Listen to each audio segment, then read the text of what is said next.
Hello नमस्कार। SCL group of agriculture के YouTube channel पर हार्दिक स्वागत है। आज के इस वीडियो में हम बात करेंगे इरिगेशन या सिंचाई। ठीक है, आईसीएआर जेईटी बीएचयू यानी कि सीयूईटी और जेईटी में बहुत अच्छा खासा वेटेज है, अच्छे खासे क्वेश्चंस पूछे जाते हैं। बात करूं मैं सीयूईटी में तो दो से तीन क्वेश्चंस सिंचाई वाले चैप्टर से चले जाते हैं आपके। और बात करूं मैं आईसीआर उसमें जेईटी एग्जाम में तो इसमें भी हर साल 2 क्वेश्चंस आपको सिंचाई से देखने को मिलते हैं।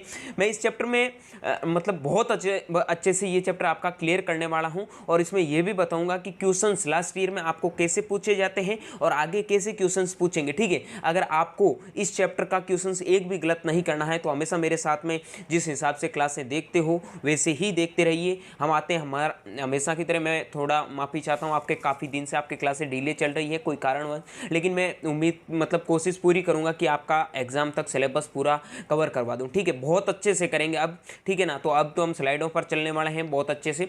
तो हम बात करते हैं सबसे पहले कि सिंचाई होती क्या है। तो देखो, पौधों को कृत्रिम रूप से पानी देना या जल देना, जो भी कहते हो आप, ठीक है, वही सिंचाई कहलाता है। कृत्रिम रूप से, आर्टिफिशियल रूप से प्लांट्स को वाटर की जो भी नीड है वो पूरी करवाना क्या कहलाता है, इरिगेशंस कहलाता है। ठीक है, अब आप काफ़ी बार सिंचाई और जगह करते हो, वो सिंचाई नहीं करनी है। आप सिंचाई का मतलब समझ गए कि सिंचाई क्या होती है। काफ़ी दोस्तों ने अलग जगह सिंचाई की है तो लेकिन वो सिंचाई मत समझना, यहाँ पौधों को सिंचाई देने की बात कर रहे हैं हम। ठीक है, तो उस सिंचाई का मतलब आप समझते हैं। ठीक है, अब देखो एक अच्छी सी परिभाषा देख लेते हैं हम कि फसलों को वाष्पोत्सर्जन की मांग को पूरा करने के लिए कृत्रिम रूप से पौधों की आवश्यकता के अनुसार पानी उपलब्ध करवाना ही सिंचाई कहलाता है। देखो, वाष्पोत्सर्जन की मांग को पूरा करना, वाष्पोत्सर्जन आप समझते हैं वाष्पोत्सर्जन क्या होता है, बायोलॉजी में अच्छे से पढ़ा है। ठीक है, और नहीं पढ़ा तो मैंने वाटर मैनेजमेंट पढ़ाया उस टाइम, सॉरी वाटर मैनेजमेंट क्या, वो मौसम एंड जलवायु वाला चैप्टर, उसमें अच्छे से आपको कवर अप करवाया गया। ठीक है,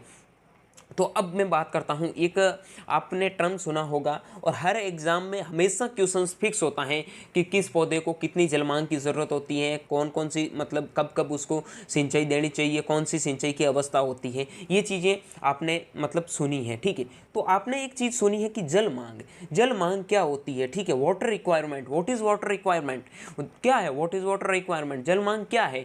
तो वर्षा प्लस सिंचाई, मतलब एक तो आर्टिफिशियल रूप से सिंचाई का मतलब क्या होता है, पौधे को आर्टिफिशियल रूप से यानी कि कृत्रिम रूप से, जो हम बाहर से पानी देना। कृत्रिम का मतलब ही होता है कि भाई मानव के द्वारा बनाया गया। ठीक है, अब वर्षा प्लस वर्षा होती है, उसके साथ में सिंचाई, दोनों को अगर जोड़ के जो हम पौधों को पानी उपलब्ध करवाते हैं वो ही हमारा जल मांग कहलाता है। ठीक है, आगे हम बात करेंगे कि इसको 500 से मतलब 500 सेंटीमीटर जल की ज़रूरत होती है। ठीक है, किसी को आएगी 1000 सेंटीमीटर जल की ज़रूरत। सेंटीमीटर तो बहुत ज़्यादा हो जाएगा। ठीक है, मिलीमीटर जल की, सेंटीमीटर में तो 80-90 भी बहुत होता है। ठीक है, 70-75 जितना भी होता है वो आगे मैं आपको बताता जाऊँगा।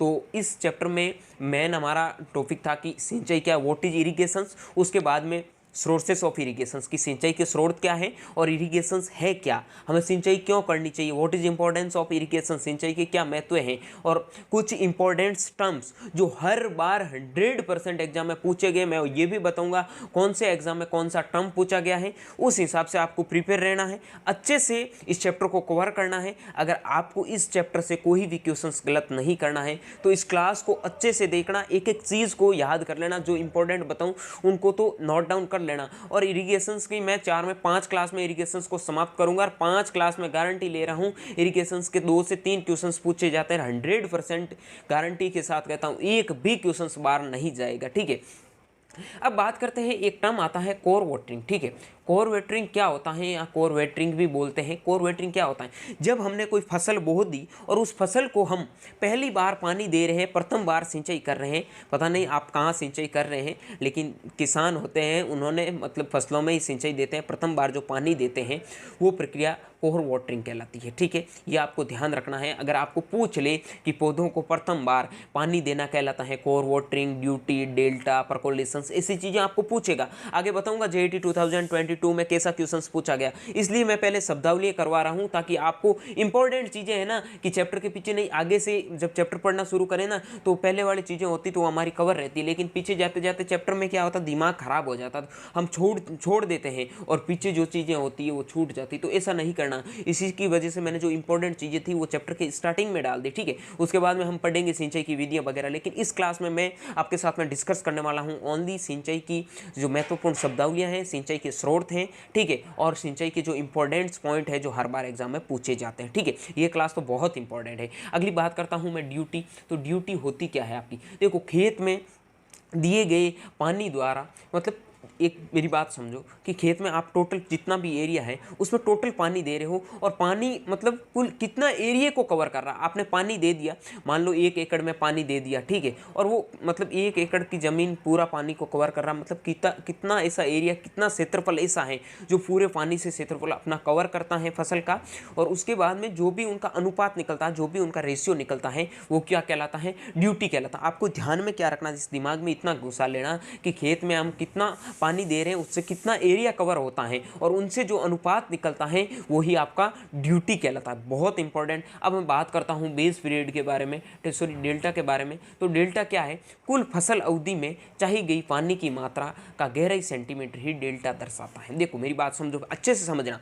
देखो होता क्या है कि आपने कोई सिंचाई कर रहे हो आप, ठीक है, और एक कोई फसल बोई हुई है, उस फसल को सेंटीमीटर में, मतलब फसल अवधि है, मतलब फसल क्रॉप ड्यूरेशंस 4 महीने 3 महीने में, ठीक है, मान लो उसको 20 सेंटीमीटर तक का पानी चाहिए, ठीक है, और 20 सेंटीमीटर तक आपने पानी दिया है, वही डेल्टा को दर्शाता है। यानी कि आप जब पानी देते हो तो कितनी सेंटीमीटर गहराई तक आपका पानी दर्शाता है, वही डेल्टा को डिनोट करता है, वही डेल्टा को दर्शाता है। ये चीज़ें आपके माइंड में होनी चाहिए। अगली मैं बात करता हूँ बेस पीरियड। बेस पीरियड क्या होता है कि आपने खेत में कोई फसल बो दी, और जब तक आप फसल को काटते नहीं हो उसके बीच में, उसके ड्यूरेशंस के बीच में आप फसल को कितना पानी प्रोवाइड करवा रहे हो, वही आपका बेस पीरियड कहलाता है। और इसमें लिखा है कि खेत में सिंचाई के कुल दिनों की संख्या जो खेत में तैयारी से फसल के अंतिम सिंचाई तक देने को शामिल किया गया हो। मतलब ये है जब आपने फसल बोई और उसके अंतिम समय तक के बीच में आपने कितना पानी फसल को दिया है,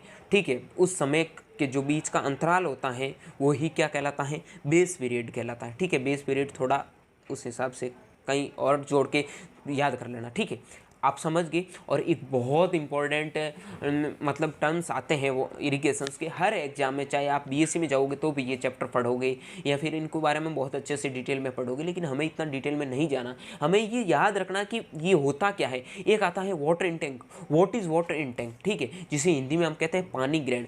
देखो वाटर इनटेक में होता क्या है, आपका एक इन्फिल्ट्रेशन, परकोलेशन और सीपेज, तीनों साथ में मिलते हैं, ठीक है। अब मैं आप बात करूंगा कि इन्फिल्ट्रेशन क्या होता है, अच्छे से आपका मतलब जो भी डाउट है इसमें इन्फिल्ट्रेशन है, परकोलेशन से, सीपेज में कवर कर दूंगा। देखो वाटर इनटेक का मतलब होता है कि पानी में, मतलब पानी होता है वो ज़मीन के अंदर जब प्रवेश करता है, एक तो लेट्रिकल रूप में, और ठीक है, और एक वर्टिकल रूप, वर्टिकल और लेट्रिकल रूप में जो भी पानी प्रवेश करता है ज़मीन के अंदर, लेटरल रूप में, वर्टिकल रूप में, वही क्या कहलाता है, वाटर इनटेक कहलाता है, ठीक है। जब आपने पानी दिया, ऐसे ध्यान रखो, अधो और पार्श्व हिंदी में, ठीक है ना, पार्श्व को कहते हैं लेटरल और उसको कहते हैं वर्टिकल, ठीक है, वर्टिकल मतलब एक तो तिरछा पानी जाना, एक सीधा पार्श्व रूप में, एक अधो पार्श्व रूप में, ठीक है। यानी कि यहाँ लिखा है कि पानी का भूमि में प्रवेश करने के बाद में अधो या पार्श्व गमन, या तो सीधा प्रवेश करेगा या तिरछा कैसे पानी प्रवेश करेगा, वो ही क्या दर्शाता है, वाटर इनटेक को दर्शाता है, ठीक है। वाटर इनटेक में मैंने आपको 3 चीज़ बताई, ये कौन कौन सी, एक आपका आता है इन्फिल्ट्रेशन, एक आपका आता है परकोलेशन, एक आपका आता है सीपेज, ठीक है। बात करता हूँ मैं इन्फिल्ट्रेशन को हिंदी में अंतःस्पंदन कहते हैं, परकोलेशन को मतलब अंतःस्त्रावण कहते हैं, और बात करता हूँ मैं सीपेज को, तो सीपेज का मतलब होता है जल रिसाव करना, ठीक है। एक आप पढ़ोगे आगे लीचिंग, ठीक है, लीचिंग क्या होता है वो भी अच्छे से कवर करवाऊंगा, ठीक है। अब आपको ध्यान रखना है कि आपका इन्फिल्ट्रेशन क्या होता है। इन्फिल्ट्रेशन में आपको ये चीज़ें याद रखनी है, सो इन्फिल्ट्रेशन सिंचाई द्वारा दिए गए पानी की भूमि की सतह में प्रवेश करना। जो भी सरफेस है, सॉयल सरफेस, मानो ये आपकी सॉयल सरफेस है, ठीक है, और आपने जो पानी दिया है वो पानी किस में प्रवेश कर रहा है, दूसरी जगह पानी को प्रवेश मत करवाना दोस्त। हम सिंचाई की बात कर रहे हैं, हम पानी दे रहे हैं, इन्फिल्ट्रेशन की बात कर रहे हैं। इन्फिल्ट्रेशन का मतलब होता है, आप समझ जाना, ये भूमि की सतह है, इसके अंदर जो पानी जा रहा है, किस हिसाब से समझोगे, जब भी भूमि में पानी प्रवेश करता है वो क्या कहलाता है आपका, इन्फिल्ट्रेशन या अंतःस्पदन, ठीक है। अगली बात करता हूँ मैं परकोलेशंस के बारे में, यानी कि अंतःस्त्रावण क्या होता है। पानी का भूमि में गुरुत्वाकर्षण बल के कारण, देखो आपको पता है गुरुत्वाकर्षण बल का मतलब क्या होता है, नीचे खींचना। आपने कभी पढ़ा था ना, मतलब गुरुत्वाकर्षण फिजिक्स में भी पढ़ा है, ठीक है ना, और छोटी क्लासों में पढ़ा। गुरुत्वाकर्षण का मतलब होता है नीचे खींचना, ठीक है। अब परकोलेशंस में वही चीज आपको याद रखना है, गुरुत्वाकर्षण थोड़ा दिमाग में याद लाना। परकोलेशन, देखो ये चीजें कंफ्यूज करने वाली, 100% कंफ्यूज करने वाली, इसीलिए मैं इन चीजों को अच्छे से कवर अप करवा रहा हूँ। देखो परकोलेशन का मतलब होता है गुरुत्वाकर्षण, नीचे खींचना। पानी को, मतलब जड़ होती है वो पानी को खींचती है, आपको पता है ना, इतना नीचे खींचती है कि जड़ क्षेत्र से पानी नीचे चला जाता है। पानी को नीचे खींचता है कौन, खींचता है गुरुत्वाकर्षण। जब पानी को नीचे खींचता है तो पानी जड़ क्षेत्र से जब नीचे चला जाता है, उसी प्रक्रिया को क्या कहते हैं, परकोलेशंस कहते हैं। आई होप आपका अच्छे से ये क्लियर हो गया, इन्फिल्ट्रेशन और परकोलेशंस। अब मैं बात करता हूँ seepage. What is seepage? Seepage क्या है, देखो नहरों से या अन्य जो भी जल के स्रोत हैं, आपका तालाब हो गया, ठीक है, आपकी नदी हो गई, पानी का भूमि में पार्श्व गमन करना। पार्श्व गमन का मतलब वो ही लैटरल, सीधा सीधा सीपेज कहलाता है। सबसे ज़्यादा पानी का नुकसान नहरों में सीपेज से होता है। बहुत इंपॉर्टेंट पॉइंट है, क्वेश्चंस पूछेगा, नहरों में सबसे ज़्यादा पानी का नुकसान किसके द्वारा होता है? Options percolations, filtration, seepage, leaching. तो बहुत इंपॉर्टेंट बात है दोस्त, याद रखना कि नहरों में जो पानी का सर्वाधिक नुकसान होता है वो सीपेज द्वारा होता है। सीपेज होता क्या है? वाटर का लेटरल रूप में, यानी कि पार्श्व रूप में जमीन में, भूमि में गमन करना, नीचे जाना पानी, क्या कहलाता है? सीपेज कहलाता है। बात करता हूँ मैं लीचिंग के बारे में। लीचिंग या हिंदी में कहते हैं निश्चालन, निश्चालन, ठीक है। निश्चालन क्या होता है? पोषक तत्वों का पानी के साथ में जड़ से नीचे चले जाना लीचिंग कहलाता है। देखो दोस्त, मेरी बात को अच्छे से समझना, आपका ये डाउट क्लियर हो जाएगा। एक आपको पूछेगा इनफिल्ट्रेशंस, ठीक है, एक आपको पूछेगा परकोलेशंस। इनफिल्ट्रेशन का मतलब ध्यान रखो, सीधा इन मतलब पानी जमीन में प्रवेश करवा दिया। कहाँ प्रवेश करवाया समझ गए। उसके बाद में गुरुत्वाकर्षण खींचता है, वो हो गया आपका परकोलेशन, सीपेज नदी वाला। लीचिंग का मतलब दोस्त होता है पोषक तत्वों का नीचे चले जाना। नीचे, बहुत इंपॉर्टेंट लाइन है, आप यहाँ कंफ्यूज होते हो, परकोलेशन से लीचिंग पूछते हैं। आपको पूछ लिया कि गुरुत्वाकर्षण के द्वारा जब पानी को नीचे खींचा जाता है उस प्रक्रिया को क्या कहते हैं, आप लीचिंग करके आ जाओगे, क्योंकि आपने एक लीचिंग ही टर्म पढ़ा है। लेकिन याद रखना, अगर आपको वहाँ पूछ लिया कि जब पोषक तत्वों को जड़ मतलब जड़ क्षेत्र से नीचे चले जाना, वो प्रक्रिया आपकी लीचिंग कहलाती है, उस टाइम वहाँ पर परकोलेशन मत करना। ये चीज़ें आपको याद रखना। आप सोचोगे कि जड़ क्षेत्र से, अच्छा जड़ क्षेत्र से नीचे, तो हाँ बताया था कि जड़ क्षेत्र से जब नीचे पानी चला जाता है, गुरुत्वाकर्षण खींचता है, उस पर हाँ पोषक तत्व नीचे चले जाते हैं, पानी चला गया जड़ क्षेत्र से, क्या कहलाता है आपका? परकोलेशंस। लेकिन ध्यान रखना, जब न्यूट्रिएंट जड़ क्षेत्र से नीचे चले जाते हैं, रूट जोन से जब न्यूट्रिएंट्स नीचे चले जाते हैं, उसे क्या कहते हैं? लीचिंग कहते हैं, ठीक है। ये चीज़ें आपकी बहुत अच्छे से क्लियर हो गई होगी। अब आपको इसमें कोई भी डाउट नहीं रखना है। अब मैं बात करता हूँ व्हाट इज़ इंपॉर्टेंट ऑफ सिंचाई। सिंचाई का महत्व क्या है? पौधों में 80 से 90% जल पाया जाता है। ये परकोलेशंस वाला JET 2022 का क्वेश्चन से दोस्त ध्यान रखना, ठीक है। थोड़ा अच्छे से पढ़ लेना, क्योंकि वापस रिपीट भी क्वेश्चंस हो सकते हैं, ठीक है। बात करता हूँ जल कोशिका विभाजन में सहायता करता। देखो आपने पढ़ा है भाई, सेल डिवीजन प्लांट्स में भी होता है और मानव में भी सेल डिवीजन होता है, ठीक है। कोशिका विभाजन आपने बायोलॉजी में अच्छे से पढ़ा होगा, ठीक है। जब कोशिका विभाजन होता है उसमें भाई पानी की ज़रूरत होती है, ठीक है। तो यही हम सिंचाई का महत्व क्या है, हम पौधों को सिंचाई क्यों करवा रहे हैं? अरे भाई कोशिका होती है, एक कोशिका पेड़ को बनाती है ना, पेड़ को बनाने का तो काम कोशिका का होता है। अब कोशिका आगे डिवीजन नहीं करेगी, आगे आगे आगे आगे सेल को निर्मित नहीं करेगी, तो पेड़ कैसे बनेगा? तो वही है कि सिंचाई का महत्व पौधे में क्या है? कोशिका विभाजन करना, पौधों की वृद्धि एवं विकास में सहायता करना, पोषक तत्वों के अवशोषण में सहायता करना, ठीक है। पोषक तत्व अवशोषण मतलब अगर आप भाई सीधे न्यूट्रिएंट, मान लो खेत में जाके आपने यूरिया फेंक दी और आपने पानी नहीं दिया, तो क्या यूरिया काम आएगी? नहीं ना। सीधा जवाब आएगा नहीं, क्योंकि उसको अवशोषण के लिए, उसके ऑब्जर्वेशंस के लिए किसकी नीड होती है? वाटर की नीड होती है। Nutrient observations need of water, ठीक है, ये चीज़ें आपको ध्यान में रखनी है। अगली बात करता हूँ ये तापमान के नियंत्रण में, ठीक है, टेम्परेचर को कंट्रोल करने के लिए भी और लू पाले से पौधों को बचाने के लिए भी हम क्या करते हैं? सिंचाई करते हैं। ये चीज़ें आपकी कवर हो गई, ज़्यादा टाइम इसमें वेस्ट नहीं करना। इससे इतना ध्यान रखना कि आपको 80 से 90% प्लांट्स में क्या पाया जाता है? वाटर पाया जाता है, ठीक है। बाकी इतना कुछ इंपॉर्टेंट है नहीं, थोड़ा थ्योरी होता है तो उसमें लिखने की ज़रूरत होती है। बात करता हूँ मैं, अगला पॉइंट आता है आपका, लगभग सभी पौधों को 1 केजी शुष्क पदार्थ यानी कि सूखा पदार्थ, जब 1 केजी किसी भी, मान लो सभी फसलों में 400 से 500 लीटर पानी की ज़रूरत होती है, लेकिन जब धान को 1 केजी अगर आप धान प्राप्त करोगे ना, उसमें 5000 लीटर पानी की ज़रूरत होती है। बहुत इंपॉर्टेंट क्वेश्चन है, पूछे जाना। मेरे हिसाब से इस बार ये जेईटी में क्वेश्चन छप सकता है कि धान को 1 लीटर धान, सॉरी क्या बोल रहा हूँ, 1 केजी धान प्राप्त करने के लिए कितने पानी की ज़रूरत होती है? तो दोस्त उसमें 5000 लीटर पानी की ज़रूरत होती है। लेकिन दूसरी कोई भी क्रॉप्स जिसमें आपको पूछ लिया, कोई दूसरी क्रॉप्स का एग्जाम्पल दे दिया और आपसे क्वेश्चन पूछ लिया कि उसको 1 केजी प्राप्त करने के लिए कितने पानी की ज़रूरत होती है, तो सीधा सीधा डिवाइड कर देना 10 से, क्योंकि उसका 10 गुना ज़्यादा है। 5000 ये 500 लीटर है, ध्यान रखना। अब मैं बात करता हूँ what is sources of irrigation, सिंचाई के क्या स्रोत हैं? जहाँ जल एकत्रित होता है वही सिंचाई के स्रोत है। देखो भाई, हम पानी पीते हैं तो पानी का स्रोत क्या है? हम पानी, अरे भाई, बोतल में पानी रखते हैं तो एक स्रोत तो बन सकता है। हाँ, अलग बात है कहीं और से, मतलब हम कुएं से, ट्यूबवेल से पानी निकालते हैं, तालाब से, नलकूप से, कैसे भी निकालते हैं, वो अलग बात है। लेकिन स्रोत का मतलब होता है जहाँ पानी रहता है, जहाँ पानी को हम एकत्रित कर सकते हैं, ठीक है। एक वाटर टैंक बना दिया, उसमें हम पानी एकत्रित करते हैं, क्या वो पानी का स्रोत नहीं बन सकता? बन सकता है। ये चीज़ें आपको ध्यान में रखनी है। देखो, सिंचाई के मतलब सिंचाई के साधन कौन से हैं? जिनकी सहायता से सिंचाई के लिए भंडारण से जल बाहर निकालते हैं। जहाँ से जल को स्टोरेज किया गया है वहाँ से आप जल बाहर निकालते हैं, जैसे रहट है, ढेकली है, चरस है, पवन चक्की है, पंप सेट है, जनरेटर है, विद्युत है, सौर ऊर्जा चलित पंप सेट है। देखो दोस्त, इसको अच्छे से समझो। मान लो आपने बहुत सारे पानी के स्रोत देखे, पानी इकट्ठा किया गया है, लेकिन आप फव्वारा विधि से सिंचाई कर रहे हैं, आप किसी भी विधि से या बूंद बूंद विधि से सिंचाई कर रहे हैं, आपको क्या करना, खेत में पानी देना है। तो ऐसे तो है नहीं पानी को सीधे ही आप भगा दोगे, पानी भाग जाएगा, नहीं ना। हमारे वाली प्रोसेस अलग है, ये खेत में पौधों को पानी देने वाली प्रोसेस अलग है, ठीक है।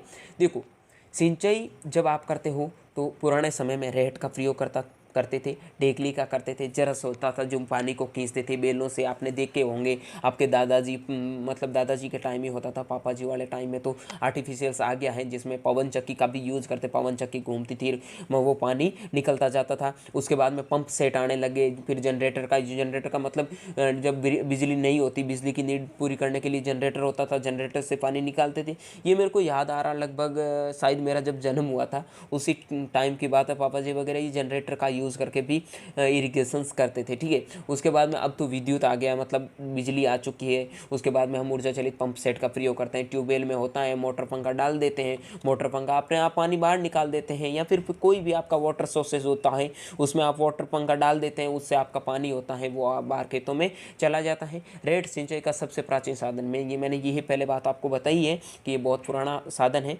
ठीक है, जिसमें हमें हमारा दादाजी परदादाजी के टाइम का यूज़ होते थे, जिसमें भूमि से 10 से 20 मीटर की गहराई, ये भूमि से ज़्यादा गहराई नहीं होती, 10 से 20 मीटर की गहराई में होती है, जहाँ से पानी अच्छे से निकाल सकते थे, ठीक है। गहराई से जल निकाला जाता, 10 से 20 गहराई से जल निकाला जाता था। भारत में सबसे ज़्यादा सिंचाई नहरों द्वारा की जाती है। राजस्थान में सबसे ज़्यादा सिंचाई है वो कुओं व नलकूपों द्वारा की जाती है। ओके, ये चीज़ें आपको ध्यान रखना। जेईटी के लिए पूछ सकता है राजस्थान में सबसे ज़्यादा सिंचाई किसके द्वारा की जाती है, तो आपका आंसर आना चाहिए सिंचाई है वो कुओं और नलकूपों द्वारा की जाती है। और भारत में सबसे ज़्यादा सिंचाई है वो आपकी नहरों द्वारा की जाती है। Is it clear? अब मैं बात करता हूँ अगले पॉइंट्स के बारे में। तो अगला पॉइंट आता है, भारत में पंजाब राज्य में सबसे अधिक शुद्ध सिंचित क्षेत्रफल है। जब से सबसे अधिक कुल सिंचित क्षेत्रफल की बात करूं तो मैं उत्तर प्रदेश में, और राजस्थान में कुल क्षेत्रफल का 17% सिंचित क्षेत्रफल। अरे बाप रे, इतना कम पानी, क्योंकि राजस्थान में पानी है ही नहीं दोस्त।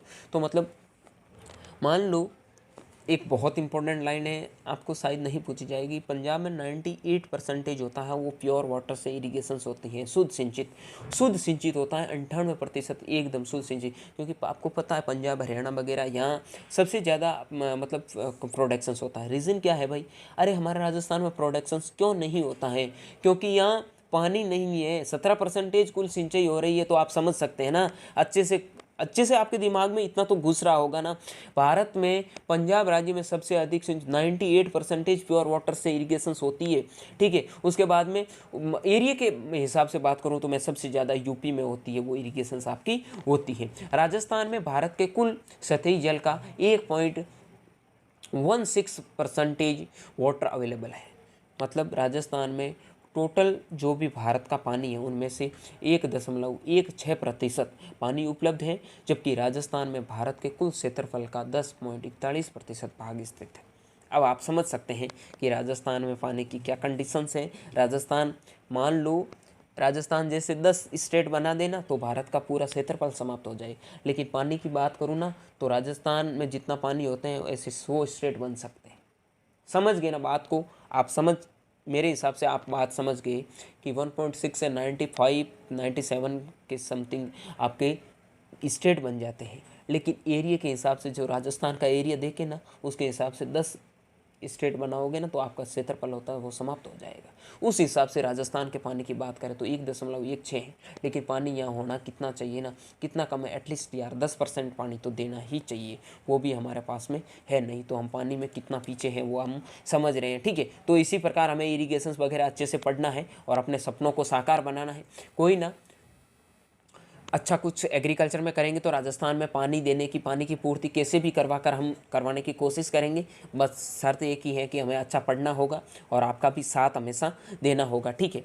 अब बात करता हूँ विश्व के कुल जल का 97.14% जल समुद्रों में ही जो कि उपयोगी नहीं है। केवल 2.70% 2.70% जल उपयोगी है। या जीरो होता है तो ऐसा लग रहा है कि हिंदी वर्ड है, ठीक है। याद रखना कि 2.70% क्या है, जल उपयोगी है। लेकिन टोटल समुद्रों में कितना जल व्यर्थ होता है? 97.40%। समझ गए? अब बात करता हूँ मैं सोलर पंप के बारे में, थोड़ा इंपॉर्टेंट है। ये एक प्रकार का नवीनतम सिंचाई का साधन। देखो आर्टिफिशियल में आपको रेट याद रखना है, इतना नहीं पूछा जाता, सबसे पुराना साधन है।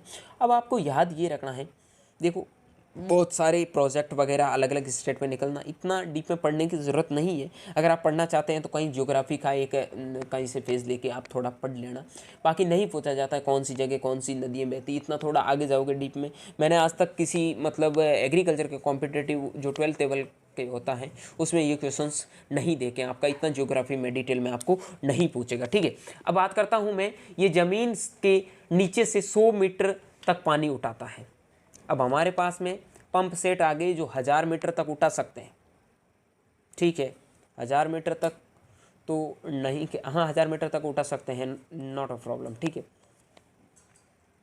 बात करता हूँ मैं अगले में, तो सोलर पंप में 3.5 एवं 7 हॉर्स पावर HP एक मोटर काम। देखो आप पढ़ते हैं जितना जितना पानी जैसे नीचे जाता है, पानी जो उठाने की क्षमता होती है हॉर्स पावर होता है। आप डालते नहीं हमारे 25 की मोटर है, 30 की मोटर, उसका मतलब होता है हॉर्स पावर, यानी कि एक घोड़े के बराबर कितना काम कर सकते हैं, कितने घोड़ों, अगर 7 घोड़ों सोलर पंप होता है 7 घोड़ों तक काम करेगा तब नीचे से पानी उठाकर ऊपर लाएगा। भारत में सबसे ज़्यादा सिंचाई है तो सोलर पंप राजस्थान में स्थापित किए जा रहे हैं, क्योंकि राजस्थान में पानी भाई नीचे से निकाल के लाने पड़ते हैं, गहराई बढ़ चुकी है पानी की, ठीक है। तो समझ सकते हैं आप।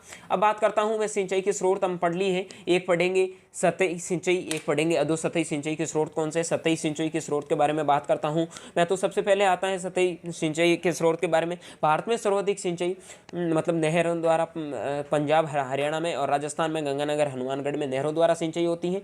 उसके बाद में नदियों से सिंचाई कर सकते हैं, तालाब होता है। तो भारत में सर्वाधिक सिंचाई तालाबों द्वारा तमिलनाडु में होती है, जबकि राजस्थान में तालाबों द्वारा सर्वाधिक सिंचाई होती है वो आपकी भीलवाड़ा में की जाती है। बहुत इंपॉर्टेंट क्वेश्चन है, मे बी ये क्वेश्चन कहीं पूछा गया, मेरे को याद आ रहा है इसीलिए मैं इंपॉर्टेंट बता रहा हूँ, ठीक है। आप नदियों वाला याद रखना, भारत में सर्वाधिक नदियों द्वारा सिंचाई पंजाब हरियाणा में की जाती है। राजस्थान में उसके पास में मतलब कौन से डिस्ट्रिक्ट होते हैं, गंगानगर हनुमानगढ़ में, ठीक है। और राजस्थान में तालाबों द्वारा सिंचाई भीलवाड़ा में की जाती है। भारत में तालाबों द्वारा सर्वाधिक सिंचाई होती है वो आपकी कहाँ की जाती है, तमिलनाडु में की जाती है, ठीक है। अब बात करता हूँ झीलें हैं, झरने, बांध हैं, वे भी आपके सतही सिंचाई के स्रोत हैं। आपको क्वेश्चन पूछेगा निम्न में से सतही सिंचाई के स्रोत के साधन कौन से हैं, भूमिगत या, ये आपको सतही गलत लिखा हुआ, अधोसतही है, ठीक है। अधोसतही सिंचाई के स्रोत हो जाता है यार, मिस प्रिंट जब टाइप करते हैं तो उस टाइम थोड़ा आप समझ सकते हैं, ठीक है। अब बात करता हूँ भूमिगत यानी कि पानी अंदर से निकालना, ये तो भाई बाहर का हो गया, झीले झरना इतना नहीं निकालते ना हम, हैंडपंप से, पाताल तोड़ कुएँ होते हैं, ट्यूबवेल, नलकूप वगैरह ये होते हैं। कुएँ, भारत में सर्वाधिक सिंचाई कुओं द्वारा यूपी में और राजस्थान में उदयपुर में सर्वाधिक कुओं द्वारा सिंचाई होती है। ट्यूबवेल और नलकूप हैं, राजस्थान में कुएं प्लस नलकूप दोनों से सिंचाई होती है। पाताल तोड़ कुएं यूपी के तराई क्षेत्र में ज़्यादा पाए जाते हैं, ठीक है। हैंडपंप से भी आपने काफ़ी सिंचाई देखते हैं। अब बहुत इंपॉर्टेंट कुछ इंपॉर्टेंट पॉइंट है दोस्त, लास्ट में जाके मैंने पहले ही बताया था कि इस चैप्टर के इंपॉर्टेंट पॉइंट मैं आपको बताने वाला हूँ। ICAR 2021 का क्वेश्चन है कि भारत में शुद्ध सिंचित क्षेत्रफल कितना है। सिंचाई का शुद्ध सिंचित क्षेत्रफल 10 स्टार लगा के नोट डाउन कर लेना, 68.64 मिलियन शुद्ध सिंचित है, लेकिन कुल सिंचित क्षेत्रफल कितना है, 96.62 मिलियन हेक्टर। बहुत इंपॉर्टेंट पॉइंट है, याद कर लेना दोस्तों, याद कर लेना। ये क्वेश्चंस आपको JET में भी पूछ सकते हैं, CUET में भी पूछेंगे, ठीक है। भारत में सर्वाधिक सिंचित राज्य में प्रतिशत में बात करता हूँ, प्रतिशत में मैंने आपको पहले भी बताया था, पंजाब में 98% होता है वो सिंचित एरिया है। और विश्व में सर्वाधिक सिंचित क्षेत्रफल की बात करूँ तो मैं सर्वाधिक सिंचित देश है वो मिस्र या इजिप्ट है, ठीक है, जैसे आप मिस्र या इजिप्ट कह सकते हैं। भारत का शुद्ध क्षेत्रफल आ गया। अब मैं बात करता हूं भारत की सर्वाधिक मतलब सिंचित क्षेत्रफल वाली फसल की बात करूं प्रति हेक्टर में, तो गेहूं है भारत में सर्वाधिक सिंचित फसल है। और भारत का लगभग 40 से 42% सिंचित एरिया और राजस्थान का 33% है वो एरिया है वो सिंचित है, ठीक है। कुल मतलब थोड़ी इंपॉर्टेंट चीज़ें हैं कि किस में कितना वाटर की नीड, मतलब किस जैसे 40 से 42% होते हैं कि मैं क्वेश्चंस डालूंगा, मैंने आपको करवाया नहीं। टेलीग्राम ग्रुप का लिंक है डिस्क्रिप्शन बॉक्स में दे रहा हूँ, वहाँ से ज्वाइन कर लेना। वहाँ मैं आपको 4-5 इंपॉर्टेंट क्वेश्चंस डालूंगा, वहाँ से आपको पता चल जाएगा कितने परसेंटेज नहरों द्वारा सिंचाई होती है, कितने परसेंटेज तालाबों द्वारा सिंचाई होती है। वो क्वेश्चंस मैं आपके वहाँ कवर कर लूँगा, मैंने इसमें ऐड नहीं किए, ठीक है, तो मैं आपका वहाँ कवर करवा दूंगा। आई होप आपको ये अच्छे से समझ आए होंगे। इसमें कोई डाउट हो तो आप कमेंट बॉक्स में अच्छे से कमेंट करके आपके डाउट क्लियर कर सकते हैं। व्हाट्सएप ग्रुप 2023 की आप अच्छे से प्रिपरेशन कर रहे हैं तो टेलीग्राम और व्हाट्सएप के नीचे डिस्क्रिप्शन में लिंक दे रखे हैं, वहाँ जाके दोस्त ज्वाइन हो जाना। कोई भी दिक्कत आए तो नीचे नंबर दे रखे हैं, नंबरों पर जाके आप सीधा व्हाट्सएप मैसेज करके आप पूछ सकते हैं, ठीक है। और भी आपका कोई डाउट हो तो आप पूछ सकते हैं। नेक्स्ट क्लास में हम क्या पढ़ने वाले हैं, नेक्स्ट क्लास में हम आपका कवर करेंगे सिंचाई की विधियाँ, ठीक है। सिंचाई की कौन कौन सी विधियाँ हैं, सतही, अधोसतही, ठीक है, क्या कहते हैं, सरफेस है, सब सरफेस है, स्प्रिंकलर है, ठीक है, और आपका ये ड्रिप इरिगेशन है। ये चीज़ें हम नेक्स्ट क्लास में पढ़ने वाले हैं। आई होप आपका अच्छे से क्लियर होगा। मिलेंगे नेक्स्ट क्लास में, तब तक के लिए स्वस्थ रहिए, मस्त रहिए, बाय बाय, टेक केयर।